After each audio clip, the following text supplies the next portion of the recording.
Thưa quý vị và các bạn, chiều nay 10 tháng 6, hơn 1.220.000 thí sinh trên cả nước sẽ đến các điểm thi làm thủ tục dự thi tốt nghiệp trung học phổ thông năm 2026. Tại Đồng Tháp, hơn 37.100 thí sinh cũng chính thức bước vào kỳ thi quan trọng với công tác chuẩn bị đã được hoàn tất, bảo đảm kỳ thi diễn ra an toàn, nghiêm túc và đúng quy chế.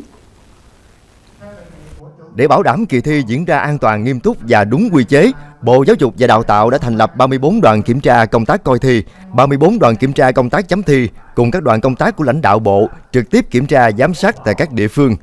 Bên cạnh đó, hơn 6.000 cán bộ giảng viên đến từ các cơ sở giáo dục đại học trên cả nước được huy động tham gia công tác kiểm tra kỳ thi. Lực lượng này có nhiệm vụ giám sát, phát hiện sớm và kịp thời xử lý các nguy cơ vi phạm quy chế thi. Theo kế hoạch, chiều nay thí sinh đến các điểm thi làm thủ tục dự thi, rà soát thông tin cá nhân, nghe phổ biến quy chế và lịch thi trước khi chính thức bước vào các buổi thi từ ngày mai.